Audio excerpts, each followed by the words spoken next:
Janji demokrasi apa sudah mati. Dewa-dewa keadilan tinggal bayangkan. Ya, kita kembali di Saling Silang. Masih ada satu pasal lagi, ada beberapa pasal sebetulnya yang masih dianggap kontroversi. Nanti kita bahas. Yang sekarang ini pasal 245 ya. Pemeriksaan anggota DPR oleh aparat penegak hukum harus dengan pertimbangan MKD seperti itu. Harus ada beberapa tahapannya begitu ayat ya. Satunya, pemanggilan dan permintaan keterangannya anggota DPR sehubungan dengan terjadi tindak pidana yang tidak berhubungan dengan pelaksanaan tugas sebagai dimaksud dalam pasal 224 itu harus mendapat persetujuan tertulis dari Presiden setelah mendapat pertimbangan dari Mahkamah Kehormatan Dewan. Oke, baiklah. Ke Pak Refli dulu deh, begitu. Baru silakan nanti membela diri. Itu kan memang tidak berlaku ya untuk tindak pidana khusus seperti korupsi, tidak berlaku yang diancam hukuman mati seumur hidup, tidak berlaku dalam hal OTT tertangkap tangan. Iya, tidak. Tetapi pasal itu menjadi terlalu berlebihan, seperti permainan tinju, jadi double cover dia. Cover pertama adalah MKD. Cover pertama MKD, cover kedua Presiden. Justru ini akan membenturkan Presiden dengan DPR, MKD. Sebagai contoh misalnya, bagaimana kalau kemudian MKD tidak memberikan pertimbangan?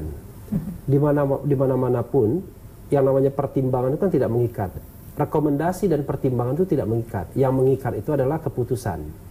Nah sekarang pertanyaannya misalnya nanti MKD tidak memberikan pertimbangan. Pertimbangan MKD mengatakan ada dua. Dia tidak memberikan pertimbangan, artinya ada prosedur yang tidak dilampaui. Lalu kemudian atau dia memberikan pertimbangannya tidak. Kadang-kadang begitu. Iya. Karena ini MKD adalah bagian dari DPR. Lalu Presiden kemudian harus mengizinkan apa? Iya. Presiden kan kemudian kalau dia kemudian mengizinkan, sementara MKD bilang tidak, kalau tidak mengizinkan masyarakat menuntut agar anggota DPR tersebut diperiksa. Nah makanya menurut saya ini justru memunculkan ketidakpastian hukum dan akan memicu konflik antara Presiden dan DPR nantinya. Ya kita kan melihat sekarang nggak mungkin. Iya kalau aktor-aktor yang kuat bagaimana? Ya sebagai contoh misalnya paling gampang itu misalnya ini kan tindak pidana yang di luar tugasnya. Kalau di luar tugasnya banyak sekali. Contoh misalnya ini mohon maaf nih yang menelantarkan istri dan lain sebagainya misalnya kan. Lalu kemudian dilaporkan ke polisi kan, ya, KDRT dan lain sebagainya. Tiba-tiba MKD bilang nggak perlu ini karena rupanya ada konflik of interest di sana. Waduh, kalau misalnya ini pun diproses nanti kita gimana besok-besok ya kan? Nah itu ada konflik of interest di sana. Harus kan Presiden harus masuk sampai ke ranah-ranah privat seperti itu? Tidak, bukan presidennya. Ini prosedur karena mereka ini anggota yang terhormat ya kan. Kalau yang berbeda dengan rakyat biasa, kalau rakyat biasa diperiksa itu nggak perlu izin presiden. Kalau mereka harus izin presiden untuk tindak pidana di luar tadi. Nah, maksudnya begini, jangan sampai kemudian mereka terganggu hanya karena setiap saat itu dilaporkan orang, misalnya pencemaran nama baik, diadukan setiap saat. Kan lama-lama nggak bisa kerja, ya kan? Nah, talkshow aja pun nggak bisa nanti. Nah, karena itulah kemudian agar tidak semena-mena diperlakukan semena-mena seperti itu, harus ada institusi izin presiden. Nah, presiden tentu ya harus ada timnya yang objektif. Kalau misalnya laporannya mengada-ngada, mungkin presiden tidak memberikan izin kan begitu, karena ini kan tugas kenegaraan. Tapi kalau kemudian di depan presiden ada MKD, nah MKD bisa jadi bemper duluan dan akan membuat presiden dalam posisi dilema. MKD bilang enggak, tapi masyarakat mendesak agar diperiksa itu anggota DPR itu. Ini kan membenturkan presiden dengan DPR dan menurut saya tidak perlu double cover. Harusnya, dengan satu cover saja sudah cukup sebenarnya. Covernya yakni satu cover adalah izin presiden tadi. Tidak perlu ada MKD yang double ikut-ikutan. cover jadinya. Oke, baiklah. Silakan. Ya, karena posisi MKD itu sebagai Mahkamah Kehormatan. Harus diikutsertakan lah dalam semua hal begitu ya MKD ini ya. Nah, jadi gini, MKD itu memang menjaga marwah dan martabat DPR yang selama ini sudah mengambil keputusan banyak yang terkait juga dengan teman-teman di DPR. Tetapi juga bahwa MKD selain memproses DPR dalam konteks DPR yang dilaporkan oleh masyarakat, tetapi ketika DPR sedang ada masalah, itu yang dianggap oleh teman-teman, ketika anggota DPR menghadapi masalah, MKD juga semestinya mengambil porsi untuk menjaga itu. Itu sebenarnya konteksnya. Nah, bahwa oleh Pak Dr. Refli dianggap ini lebay, gitu, double cover. Lebay nggak ada, double cover.